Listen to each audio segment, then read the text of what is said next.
Welcome to the webinar, The Very Best of 5S Overview. Today's agenda is we're going to cover the survey overview, just the high-level things that occurred during our 5S benchmarking survey. We're going to give you some of the results, just a selected portion of the results. The full report has the deep, detailed items, but we'll give you some ideas to make it so you can see what's going on, and give you a quick sampling of some of the best practices and a couple items for the next steps. So here's the survey overview. So why do a benchmarking survey anyway?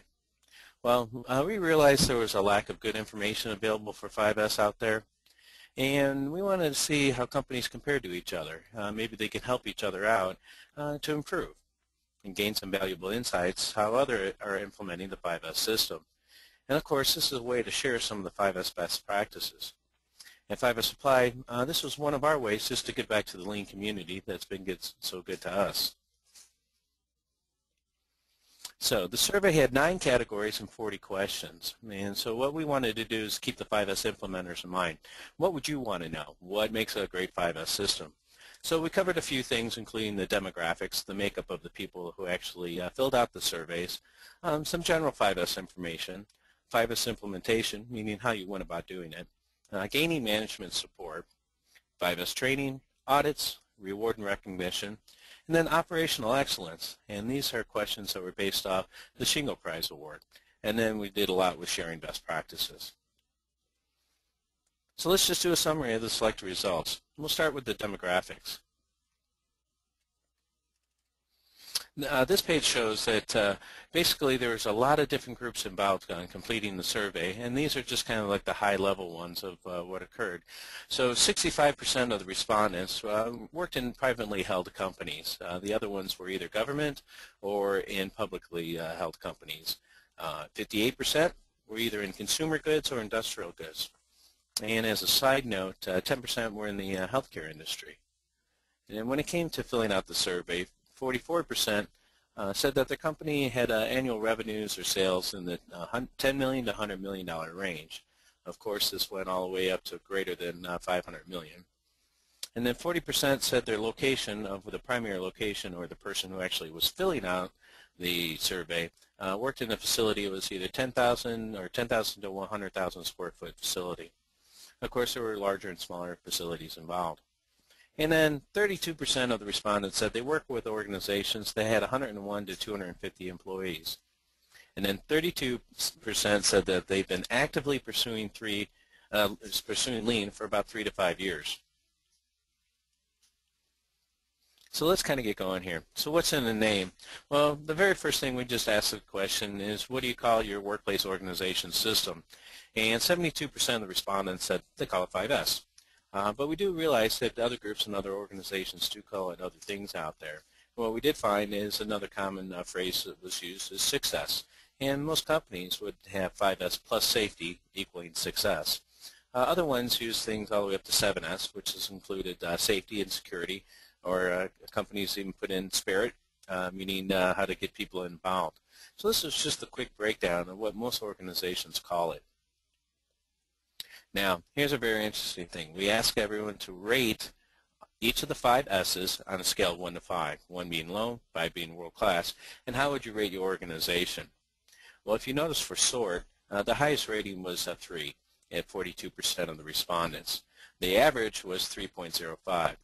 And what I did note here that if you look at it, 70% of the respondents said, over 70% said it was a 3 or a 4. If you look at set in order, once again, the highest rating was a 3, but almost evenly distributed amongst a 2 and a 4 at about 21 and 26%. Now, the average rating or score for this was 2.94. And then when we get to shine, if you notice, the highest score was the number 3, but the percentage dropped down a little bit to 38%. And then to dovetail on the ends there, it's 26 and 25% for 2 and 5. And the overall average for shine was 2.88. As you can imagine, most groups said they did a really great job at sort, set in order, and shine. And then it starts to drop down from there. The 4th S, typically known as standardize, had the highest rating was a 3, followed by the number 2, with an average of 2.58. and then of course sustain, which most groups say that they had the hardest part sustaining, and that dropped down to the highest score was a 2, but also if you looked at most of the ratings were between 1 and a 3. The average for sustain was 2.34 on a scale of 5. Many companies always say we have a hard time sustaining, we can't sustain. So my piece of advice is go back and look at your standardized. If you didn't create the rules and you have people follow and enforce the rules, you probably won't get to a good level of sustain. So that's just a quick overall rating of the people that filled out the survey. Now let's go to the cooperation level. What we did is we asked, what's your initial cooperation overall from the employees, meaning when you first started, and then what's the current level of cooperation? And by the graph you can see that in the beginning most of the cooperation, once again on a scale of 1 to 5, 1 is low, 5 is high, was around the 2 to 3 range with an average of 2.6. The good news is the current level of cooperation amongst the groups has actually increased. They said that most of the people, they do get more cooperation with the people now that they have a 5S system implemented. And so the initial cooperation went from an average of 2.6 to a 3.2. Let's talk a little bit about the training methods that were used or deployed. Well, we noticed here that a large majority of the people use lecture and classroom as one of the main methods to start to train people on 5S. And of course doing the learn, do, or 5S events, meaning getting people directly involved. And then the third level, third highest, was using an in-house expert on 5S. Now for this particular question, we allowed the respondents to reply to more than one item. So you can see that the percentages won't actually add up to 100%. But you do see that after the first 2, there's a marked drop-off, including using DVDs, consultants, books, webinars, etc. But one of the things I want to point out is a lot of times when they use the in-house expert, they also do create their own in-house training materials. And we actually did see something for a small group, a small portion of it, that sometimes the scores weren't as high overall. Now let's talk a little bit about the training frequency. How often were people trained in 5S? And what was really surprising to me is that most of the respondents, 56%, said that they give training once, or initial training for people on 5S. Once again, I would look at this and go, what was our score? And if our score was low, this will help begin to wonder why. Meaning, if we only trained them once, did they really understand the concepts? And the second part of the question was just what was the percentage of employees that actually received this training. Here it's no big deal, but it just basically shows that companies went across the board from first starting out, not having too many employees trained, only up to about 20%, all the way up to having everyone gone through the training. About over a third of the respondents said everyone in their organization has gone through the training. Now 5S audits, one of the very first things that we notice that there's a lot of organizations who actually do not even perform audits at all. And there's 2 reasons for it. One, they may not believe in audits. The second one is their 5S program or 5S system is so much more mature that audits are not needed. But what I do want to point out, when it came to the effectiveness of the 5S audits, most of the people said that 29% that the 5S audits were somewhat effective and 25% very effective. And then they also mentioned that their 5S auditors were about the same. They were somewhat effective and effective. Now, what I also noticed here is that it does drop down about posting the audit results. That posting it was only somewhat effective, and then follow-up is still at 25%, which was the highest percentage, was still only somewhat effective. So any group or organization that's going to use audits, 5S audits, is a way to track, monitor, and then improve their system. You might want to go back and take a look at it and see how well it's working for you. Now, reward and recognition.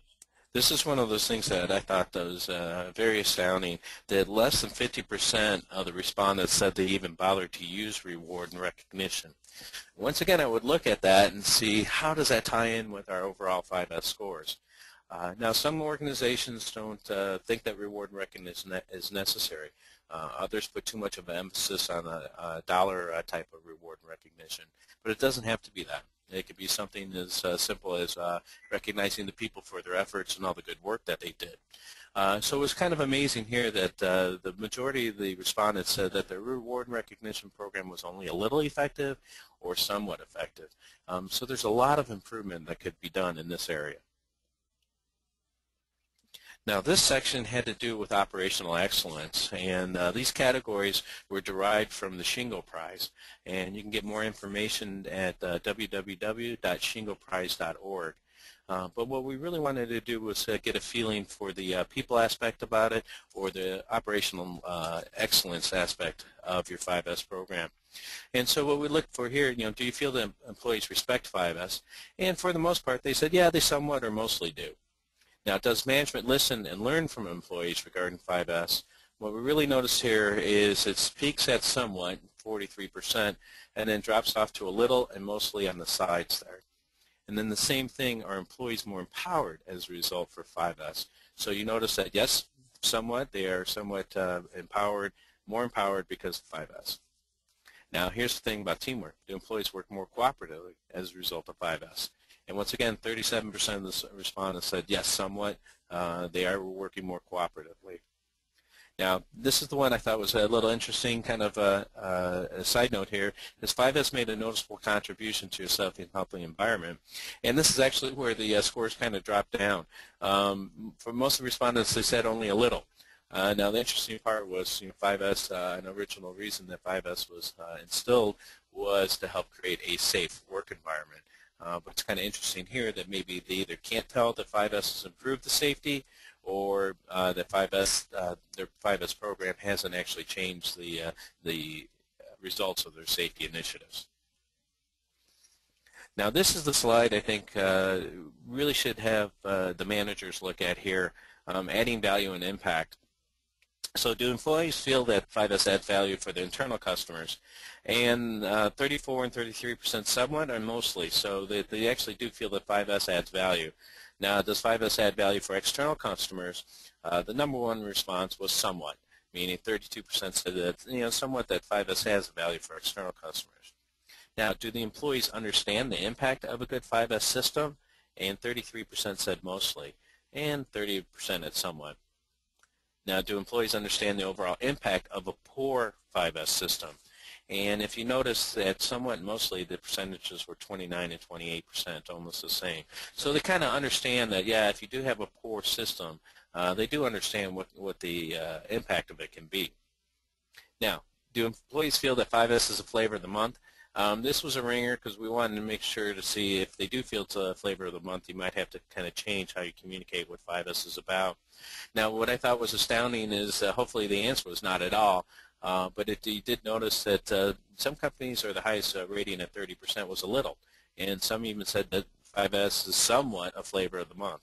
A company that I did work with said one of the best things is as they stuck with it after they got past year one, I asked them, do employees still feel that 5S is just something that's going to go away? And they said no. And I asked them why. They go, because we're still working at it. Now, do employees understand that 5S is an important improvement system? Once again, it's nice to see that mostly they do think that 5S is part of an improvement system. Now, the impact of 5S, so once again, if we look at our most basic quality measure, or most basic lean measures of quality, cost, delivery, and then customer satisfaction and morale, what I really want to point out here is the 5S impact to the respondents, that most of the answers are either somewhat, mostly, or absolutely, that there is an impact on quality. 5S has an impact on cost, delivery, service, customer satisfaction, and morale and empowerment. So once again, this is a slide that's worth sharing with management or supervisors or anyone that might be resisting a 5S system. Some other impacts of 5S, one of the few things here, have safety incidents been reduced? Now this was somewhat where they go, yes, somewhat or mostly, but this is a little bit different from the other slide where they said, well, they don't think it really had a big impact. But in this slide, they're saying, yeah, it has some type of impact. Has employee morale improved? And once again, they said yes, somewhat or mostly has improved because of doing 5S. Do employees feel that there's a benefit to performing 5S? Once again, somewhat or mostly. So that's a good sign that at least it's on the positive end. Has teamwork improved because of 5S? Once again, somewhat or mostly. And has communication improved? And once again, it's that somewhat communication is improved because of 5S. And discipline. Now, one of the things I think people kind of miss at the point of 5S, 5S is not just cleaning up, or it's not just getting things organized. It's really setting the tone for the organization of teamwork and discipline, and not the mean or evil discipline. It's just the discipline of, can you put things back when you're done with it? If you're not disciplined to put things back when you're done with it, it's going to be hard to institute some of the other elements of lean, such as pull system or Kanban. Because if we don't have the discipline to do 5S, we might not have the discipline to do those other things. And this is the one I thought that was pretty important. Has 5S helped with implementing other aspects of lean? And once again, it's somewhat, mostly, and absolutely were some of the biggest replies. So I know a lot of organizations try to start their lean journey with the 5S system, and they realize it doesn't work. 5S, the concepts are relatively easy, and so when they go through the training, they're like, yeah, that makes sense. It's easy to do. But what they don't realize, the 5S system is a little bit harder to implement.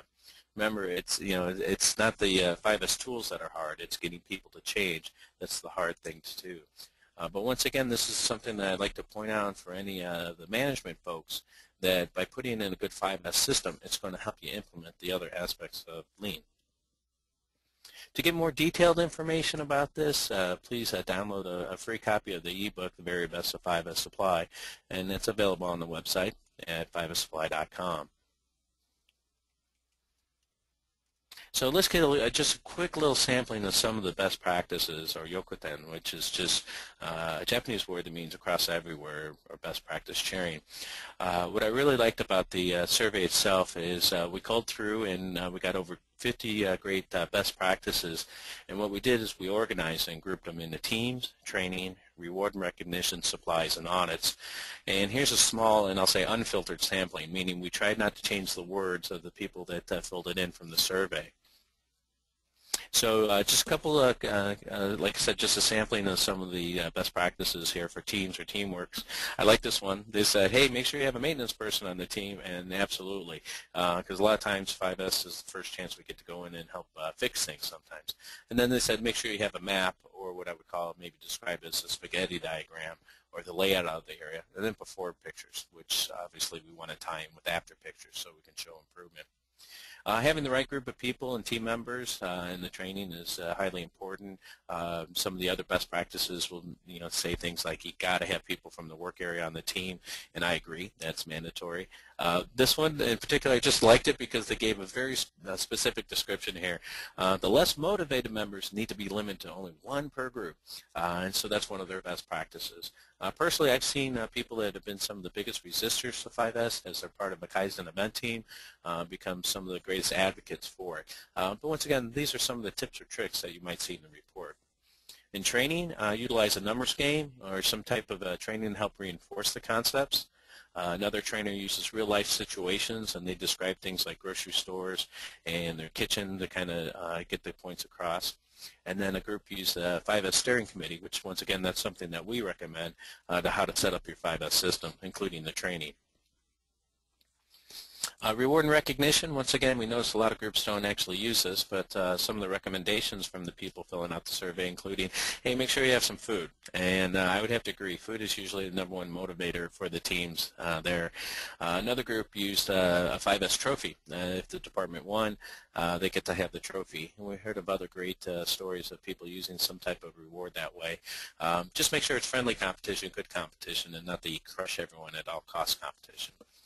And then supplies, so people say make sure you have a 5S cart, and we agree, stock it with everything that you need.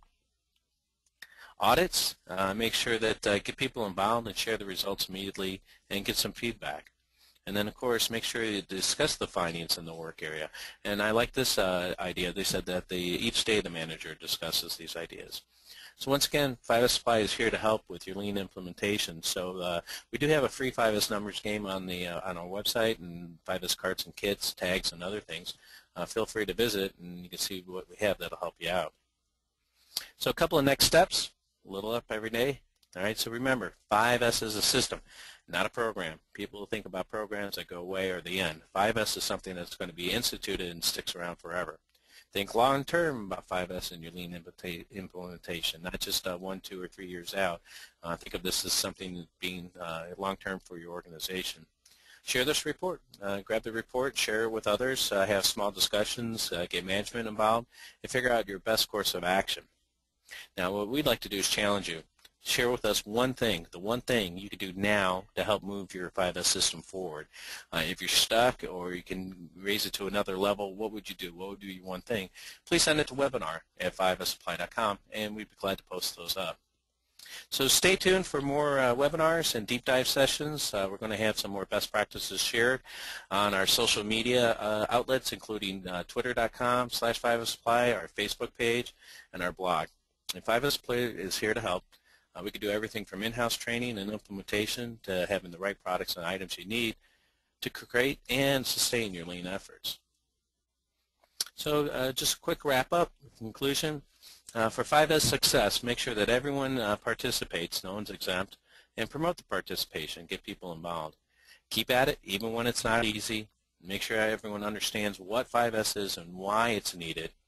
Remember, 5S is a low-cost solution, especially compared to searching for items, waiting for things, or breakdowns. And then 5S is an essential building block for lean.